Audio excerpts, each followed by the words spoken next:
selon cobalt vile shitu unaitosha. Shitu unaona ke shini produit moi tellement iko recherché sana nini. Partout.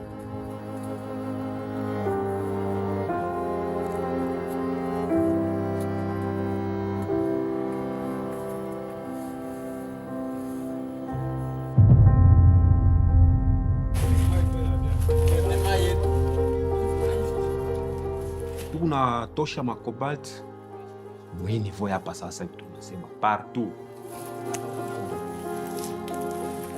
Maintenant ile kazi yetu inakalaka na riske. Parce que bale babiana benzetu barafiki batu kwa na bale beshakufwa. Au takuwa na idea.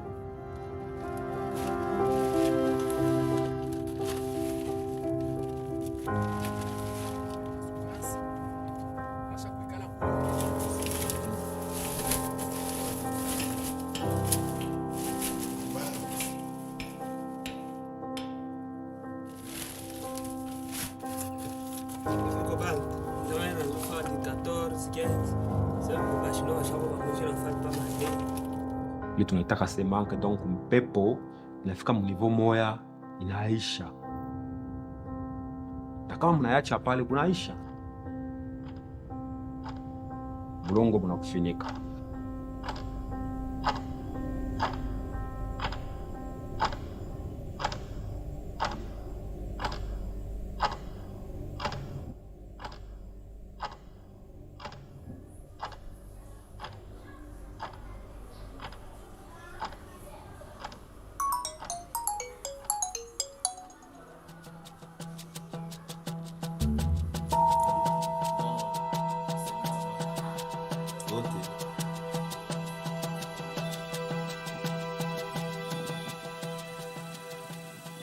Tout le monde en parle. Dans la transition énergétique au niveau mondial, c'est le cobalt. C'est l'un des minéraux importants dans la mesure où c'est le cobalt, comme je le disais. Oui, c'est le cobalt et le Congo est fier d'avoir plus ou moins 60% des réserves mondiales.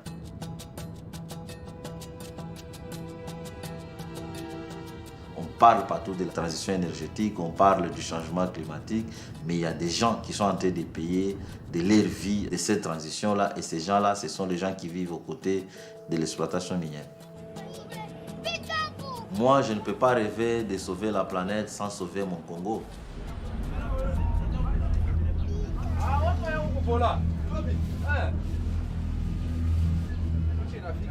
If you think about what causes climate change, you're talking about burning coal, oil, or natural gas to produce the energy that runs factories or heats homes. You're talking about the very fundamentals of a modern economy. So we have to find a way to displace the use of fossil fuels in each of those activities.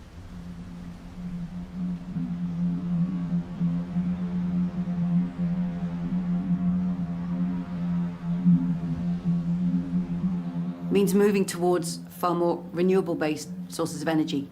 But there is a material intensity to creating solar panels, electric batteries, wind turbines. And this is creating a boom in mining for the cobalt, the lithium, and other key minerals to make those technologies. Eso puede ayudar a reducir los efectos de contaminación del aire en algunas ciudades, pero el costo de ese proceso es sumamente grande. ¿De dónde viene el litio? ¿De dónde viene el cobalto? So it's crucial. Who owns the mines? How are they financed? How are they governed? Somebody always gets hurt. And unfortunately, it's usually the people in the world who are poorest and are least able to defend themselves, including in places like Congo, where the governance is a shambles.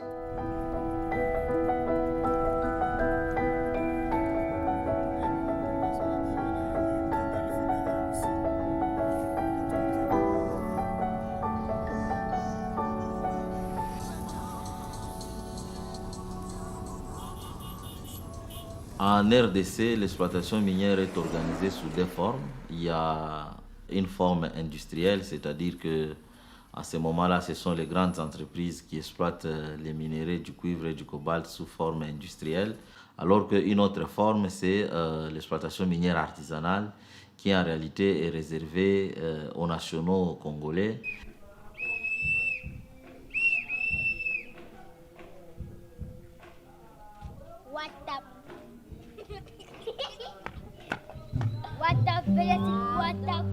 Niko père wa 8 enfants.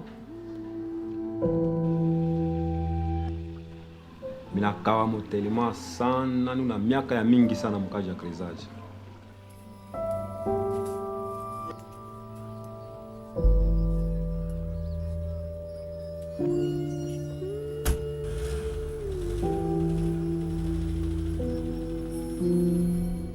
Tumekalaka tu kunashuka manjimu chini. Manjimu sa dépend na maprofondeur ya pale mutenda kufikia pale mtapatia produit. Kuku mafashi ngini munaweza kufika niveau moya, peut-être muna préférer que munaweza kupata produit même ata mu 10 mètres, 15 mètres, même entre 20 ou 2 mètres munapata produit.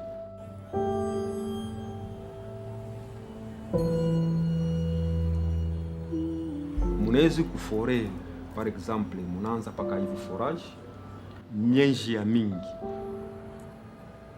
kuma profondeur ya 20 mètres, 30 mètres, 35 mètres, 40 mètres, mais ile minu unayo ni presque ni profondeur ya 21 mètres.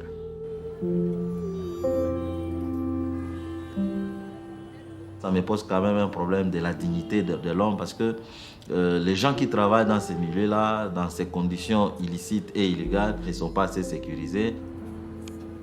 Les dangers des droits humains, et les exploitants miniers artisanaux travaillent dans des conditions, je disais, pas assez hygiéniques, pas assez sécurisants pour eux, parce que les galeries dans lesquelles ils entrent, c'est déjà un effort assez terrible qu'ils mènent. Moi, je ne saurais pas le faire. Juu iishe mufike mu niveau ya kuperse tena chini. En tout cas pale il fallait mukwe nguvu mpika masi. Maintenant kama mnafika fashi produit isha kuvimbia pale panakuwa panene. Mais mshikwe na lukuka ya kufia mnene peshi. Haifanya anze kutumika ile ya mbio mbio sana. Mitachoka kupita. Tashindwa kumujika, donc na utalekea deja pale unalekea. Kama kuna mtu akusekonde pale. Donc inakalaka ni nguvu inaisha, pumuzi na ukachika.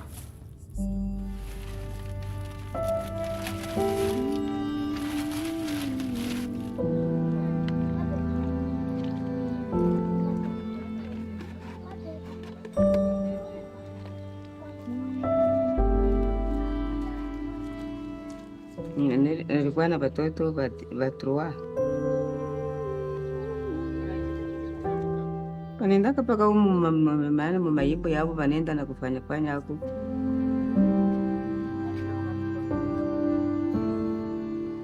Alikupaka bengine malari, bengine wanaenda mkashi ndio anakufa.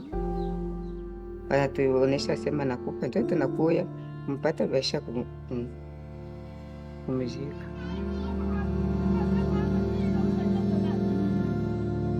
Sikia kulo kuuma. Basi mimi nabakia na mtoto mmoja ndio anakufa, utashikaje?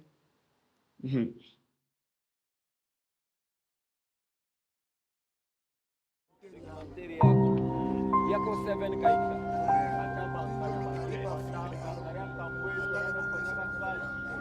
Cordo, bokolo lopanga. Ici.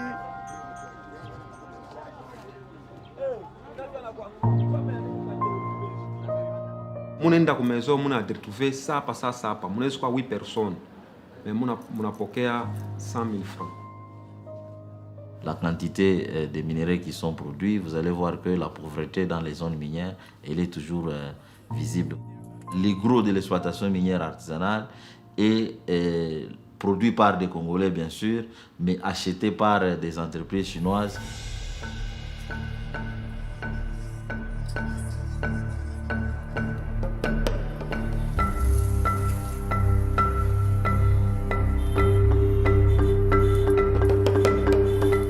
Ça va vers la Zambie. La Zambie, ça va vers l'Afrique du Sud. Et l'Afrique du Sud, ça va en Chine. Et ces minerais atterrissent en Europe, atterrissent en Occident, je voudrais dire, sous forme les batteries qu'on a dans nos téléphones, soit qu'on a dans les ordinateurs portables, soit des batteries qu'on met dans les véhicules. Unaweza kufa leo hapo, unaweza kwenda mkarieri mule me unapatikana.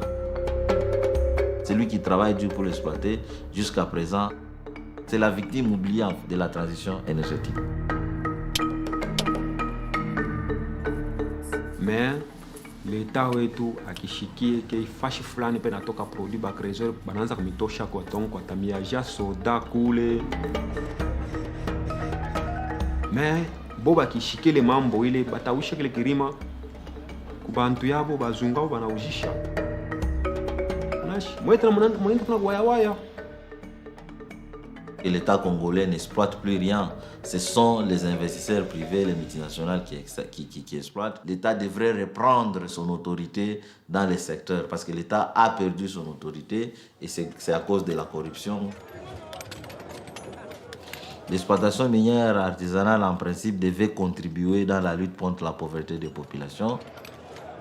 Mais aujourd'hui, là où il y a l'exploitation minière artisanale, c'est la précarité, c'est une fois de plus le paradoxe entre la richesse minière et la pauvreté des populations. Ce n'est pas une utilisation qui redistribue ou qui profite aux populations, ça profite à une petite élite. The conditions in which that mining is happening in many countries is deeply exploitative of children and of labourers. They should be dignified and well-paid jobs.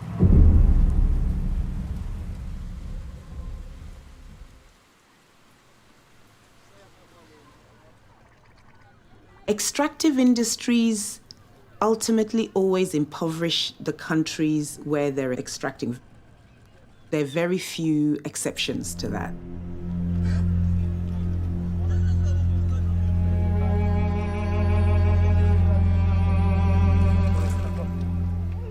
Working in the global south, where many people are living on less than $1 a day, it's not so much about decelerating growth, because what we have is actually populations that are facing starvation and hunger because of climate change.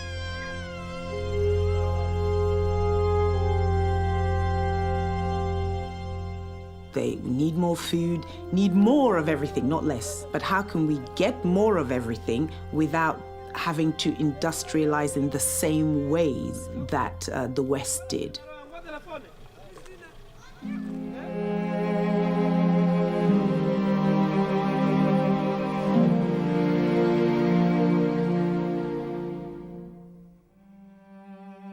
Je rappelle que le peuple du Lualaba ne vit pas que de l'exploitation minière. Ici, on a toujours vécu aussi grâce à l'agriculture, grâce à la pêche et d'autres activités. Autour des installations minières, il y a des rivières qui sont en train d'être polluées. Chaque fois qu'il y a une activité minière qui commence par-ci, par-là, les communautés locales perdent leurs rivières. Or, nous n'avons plus de rivières où aller pêcher.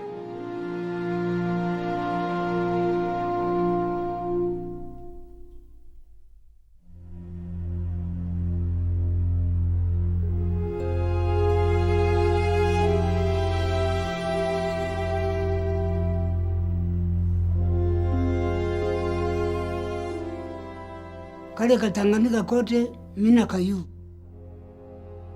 na sikuonaka hivi vyote zamani. Hii Tanganyika ilikuwa mzuri, imegeuka kutopata tena samaki sasa wa zamani.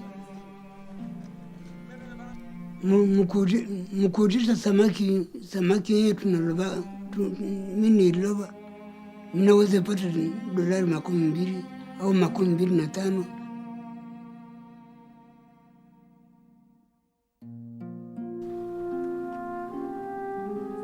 Siku moja mimi nilobaga nikaalisha mtu, mimi nipataka samaki 120 na nikipatwa na furaha kabisa. Na misiwe na namna gani hii lake tuko tunaingia mai, kama ni masamaki upate tuwili, upate tutatu, nyingine siku nikikosa. Wako wanafanya kama ni kutia madawa, basi ndio vile.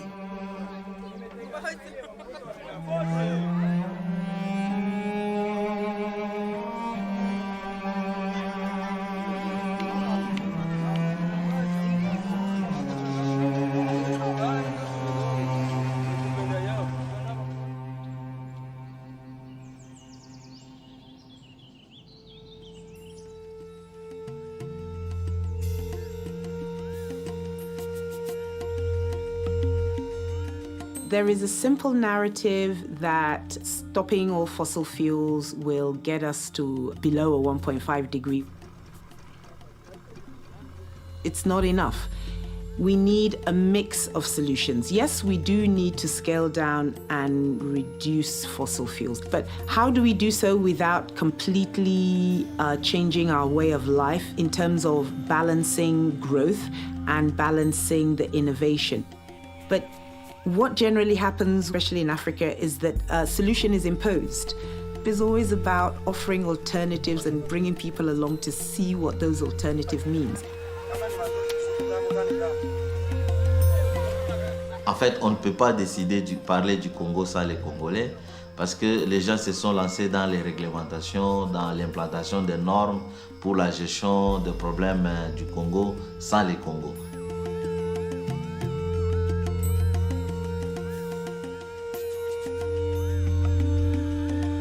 Donc nous, on n'est pas contre l'activité minière, mais on veut une activité minière qui profite à tout le monde.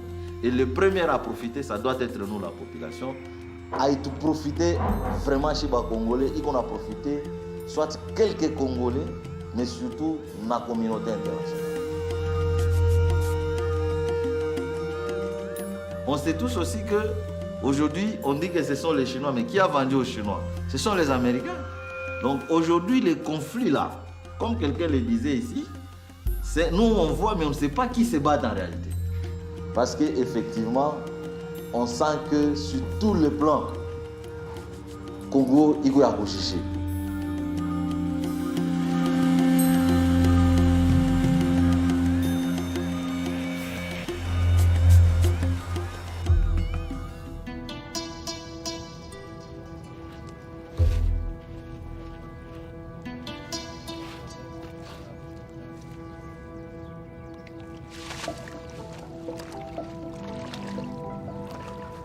L'exploitation minière dans notre pays, la RDC, a une longue histoire.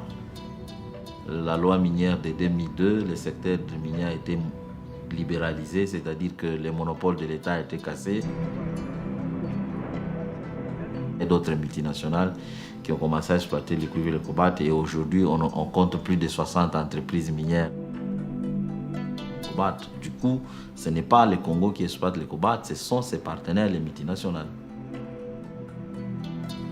Namboka Oyo, depuis des années, bato bazali koya awa, bazane lokote na poche, soki bakei, bakomi ba milliardaire, biso tozoti kalakaka ba pauvre. Growth in the global north today relies on this massive net appropriation of resources and energy. Basically means that the damages from the global north's growth are effectively suffered in the global south. That is not at all compatible with bringing about the deep transformation that's required.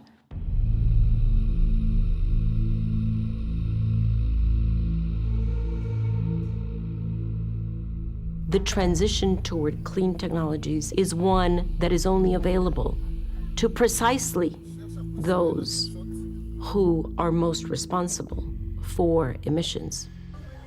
That is unacceptable.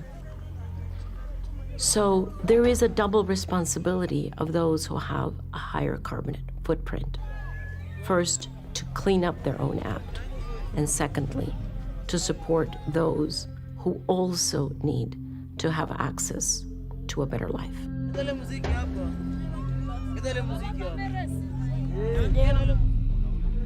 Countries like the US or like the EU have a responsibility to make sure that while they're drawing on these resources that are important to make the transition to the renewable energy economy, are not extracted on the backs of people who just don't have any other options in life than to work in terrible and sometimes deadly conditions. Bonjour.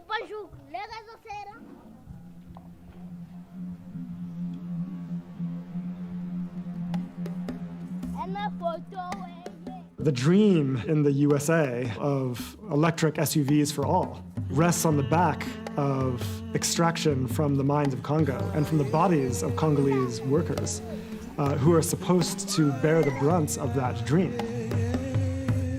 This is not a viable future.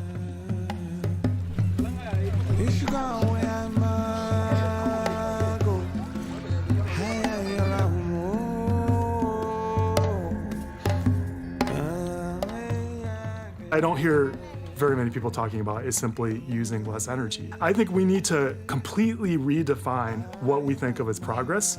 And instead of like more energy, faster, bigger houses, bigger cars, we have to instead think of progress as more empathy, more compassion, being in balance. Donc je voudrais que les Occidentaux se solidarisent aux pauvres Congolais victimes de l'extraction, y compris des consommateurs finaux qui sont ceux-là qui consomment les produits de Tesla, qui consomment les produits de Mercedes, venir de s'intéresser des questions relatives plutôt à l'extraction minière à la base et d'aider aux solutions.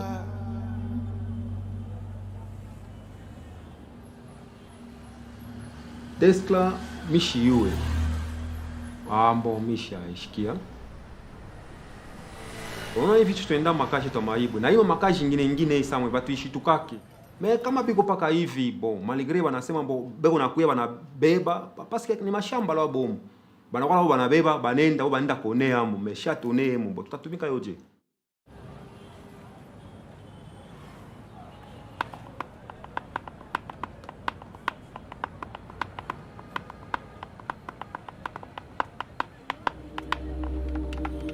Biana mingi binakufa ba responsable mingi sana ba bibi mingi wanabakia ba veve. Kama unangara benzetu vile bego unakufa, muntu unakufa njoo aye kwenda kumezo enda kapate 10,000 francs, même 30,000 francs. Mais anapotesha maisha.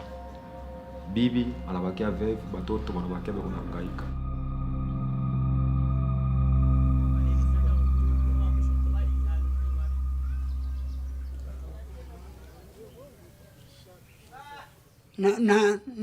Misiwe namna gani hii lake imegeuka kutopata tena samaki sasa wa zamani.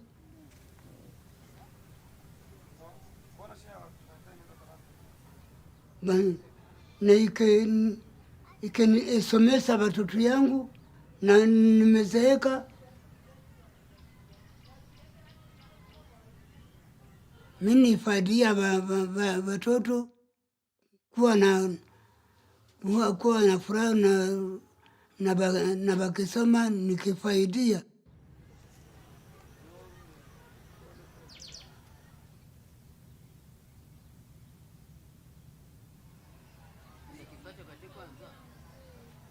Milezo kupatikana muvidi batoto batawakia kuhangaika. Kwanza malgré unaona vile mais kesho utaingia tena mkaji.